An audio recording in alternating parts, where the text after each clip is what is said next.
We're going to move on now to Connect Talk, Get Moving with a Destination, Pedal Power for the People. How's that for a catchy title? And if you were with us last year, you'll remember that we spent some time talking about the future of mobility, ride-sharing, electric buses, autonomous vehicles, and their anticipated impact. And just out of curiosity, how many of you were here last year at Connect? Okay. How many of you have seen a Lime bike, the green bikes around?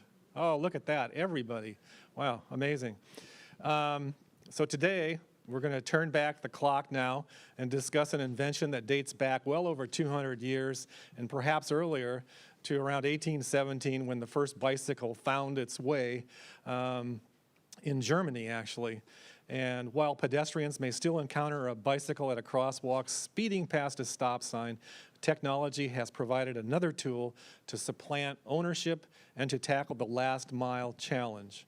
And our next Connect Talk presenter is Katie Stevens with Lime Bike, and she's going to share some thoughts on smart personal mobility. So let me call up Katie, and would you give her a warm Facebook welcome?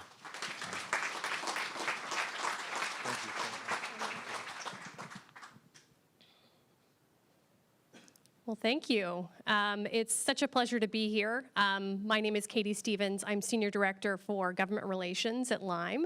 As you guys know, it is Lime Bike. Stole my thunder a little bit. I was going to do the hand raise. Who's heard of it? So I'm really thrilled to see that so many people are familiar with it. We're certainly doing our job and just very excited about the future. It's really nothing short of a pivotal moment in urban transportation, right? This model, and I'll talk a little bit about it, has really taken hold. Sorry, is there? Yeah. Oh, there we go. There we go. All right. So it's really taken hold. And today I wanted to talk, I could go through the slides about how it works, but instead I'm going to talk about our journey. I'm going to talk about my personal experience and why mobility is important to me, and how it's transformation to all, and dare I say, put the fun back in functional. Oops.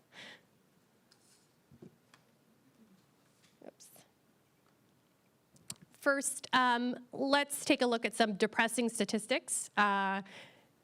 Global urbanization is posing a significant challenge to our livable urban environment, both in terms of traffic congestion and certainly the pollution that comes with it. The estimate is that by 2050, 68% of the total population will live in cities. That's 4 billion people. Currently, about 13% of U.S. residents live in urban counties. So that's a significant increase over the course of time, over the course of the next 20 years or so, 30 years. Yet our infrastructure is far from catching up. And the pollution that comes with growth is drastically worsening. The question is, what can we do about it? And how can we leave the earth a better place than when we found it? For some, obviously, the easiest answer is simply to build more roads and highways to accommodate more cars. But as Kevin Costner's phantom voice said in that blockbuster film, if you build it, they will come. And throwing more cars at traffic is not the solution. We've seen it. It's making things worse. We need to significantly and urgently reduce carbon emissions, or the consequences will be devastating. So we need to ask ourselves, is there a way to make our cities greener, healthier, less congested, and more livable and accessible? What we can do as individuals, as companies, as communities, and as human beings as a whole. What is it that we can do about it? My story, so growing up in suburban Clovis, California. Do we have any Central Valley folks? Oh, nice, okay. All right, that was a little sad, but that's okay. This is not Clovis, California, by the way. So my biking when I was young was primarily for transportation going to and from school. But I quickly ditched it once I got my driver's license and Sue and Mike Stevens let me borrow the keys to their very practical Honda Accord. When I was diagnosed with epilepsy, was at college in LA, this all changed. Although I was eventually cleared to drive, my seizures under control, I had such immense anxiety moving around Los Angeles in a car. couldn't get to my internships, couldn't get to my jobs off campus, and the public transit was so limiting in such a sprawling metropolis that I largely confined myself to campus or depended on friends and taxis to get anywhere I needed to go. It wasn't until I moved to DC as a young professional and started walking, biking, taking public transportation, taking the metro everywhere, that I realized how transformative and freeing a carless existence can be, especially with those with disabilities. But most Americans like me growing up don't live in urban environments like DC or San Francisco, where people have access to more mobility options. And the US is already far behind other countries, right? We spoke about Germany a little earlier. They have the highest number of bikes per capita in the world. So is Amsterdam, Copenhagen, Sweden, and Japan, and China, the list goes on and on. A significant percentage of transportation in these countries is alternative forms of transportation, and this is regardless of age, gender, income, or social class. So do those cities have better weather, wider roads, or smoother pavement? Not exactly. So what's really blocking us from achieving the 10, 20, 40%, dare I say 50% of traffic on alternative modes? There's really nothing stopping us. So what is it then?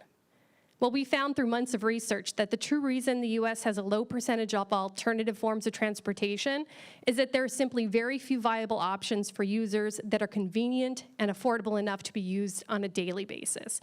And of course, on top of that, our cities and culture have largely been built around automobiles and the infrastructure to accommodate them. We're aiming to change that.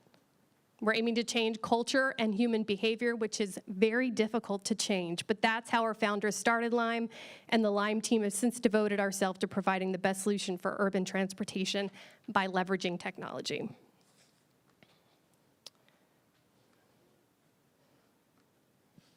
So when Lime started, people were skeptical, and maybe they still are. Some said that shared bikes have already been tried before and it never had taken off. Some said the business model will never make money to be sustainable, hence the burning dollar bills you see there. Don't do that, by the way. And some said that if products are shared, they'll get abused. And yes, they certainly end up in trees, on poles, stolen, or become their own form of what we call installation art. So why aren't bike share systems currently wildly successful? When I was trying to use those services, I realized that most docked bike share systems that we've known up until now are a little clumsy to use. They cost cities money and years to build. In some cases, charged more than a Lyft or an Uber ride, didn't provide insurance to riders, and fine users for riding too long, too far, or not returning to docks, which is not the user's fault. If the mission is to get users to ride more, ride farther, and ride safer, that was not the panacea. What if we can create a service that's so convenient and cost-effective that users will love it without convincing? What if the shared scooters and bikes cost less than a bus ride? A third of an Uber trip gets users from point A to point B even faster. And that drove the creation of Lime. So we're one of the pioneers of free-floating dockless model. It only took us 2 short centuries from the invention of the bike and 100 years from the invention of the powered standing scooter to make it happen. That one is gas. Ours is no longer gas. To ride a Lime, users simply use their smartphone to locate, unlock, and pay for the ride with just a few clicks by leveraging GPS location and their wireless network. The service is readily available anytime, anywhere, and will take users directly to their destination, not a docking station. Sometimes our fares are even more affordable than a bus ride. We've launched 3 different products in 8 months since our first market launch and keep iterating and improving. We're on our 4th generation scooter now, and it's not because the first few were poorly conceived. It's simply because we are trying to constantly meet the demands of consumers and riders and our customers, which is certainly cities that we partner with. And we're the only company in the world that has a multimodal fleet like this. It includes pedal bikes, e-bikes, and our e-scooter. So just quickly, how do we deliver on that experience to users? We focus on the 3 A's. It's not AAA, but it's availability, accessibility, and affordability. We believe this model needs to be inclusive and needs broader participation.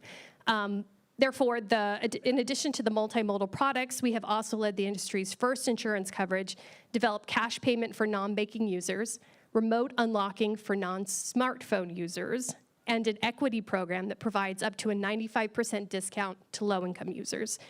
We also set an affordable price, as we believe that in order to reach a broader base, we should start with a lower rate to generate a broader base.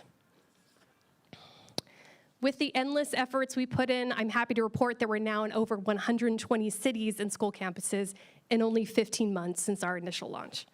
Isn't that incredible? Thank you.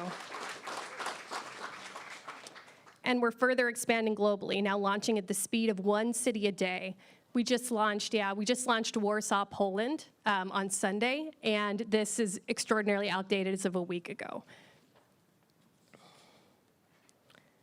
So a couple things that I'm running out of time, so I'll just quickly go through this, but just wanted to point out, people are transformed through their experiences, and that's why this is so popular. You'll see that we've had, again, this is even slightly outdated since last week, over 14 million trips and 5 million users served globally. It's about 35 plus round trips to the moon and back, lots of gallons of gas consumption saved, calories burned, so you can have that Big Mac. And then the fastest ever growing business in the history of Silicon Valley.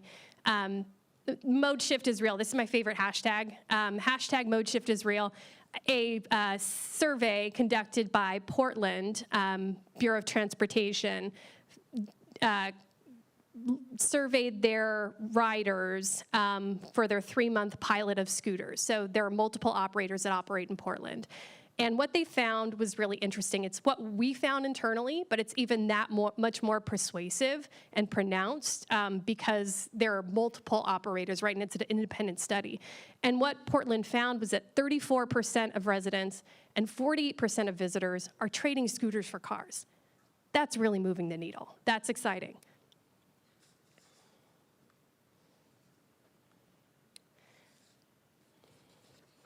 So I missed a slide, and it's my beautiful pictures of people enjoying themselves on Instagram and Twitter. I'll say, people are using it to save time and money, but they're really enjoying it, and that's why I say fun and functional. That's a really bad joke, but they are, it's so popular because people are having a great time doing it. They're using a scooter to get to go eat those carnitas tacos at the Embarcadero in San Diego. They're jumping on it, at CSU Monterey Bay to get to school. We had a tweet, it's one of my favorite tweets from sort of a skeptic in Baltimore who said she just ran into a guy renting a Lime bike scooter outside of the office. He collapsed his cane, hung it from the handlebars, and said, yeah, it helps me get around, and I don't have to worry about this cane. Mobility is magic, people, just pure joy and magic. I wouldn't be doing my job without a call to action. So just quickly, if you're an elected official or a community leader, please help embrace this new technology and service and work with us on innovating around product, education, safety features, and the built environment. If you're an individual, please do help us push forward the movement of reducing traffic congestion and pollution. You can help to build a greener and livable future by mindfully choosing your mode of transportation, whether it be your own personal bike or Lime's options. Thank you very much.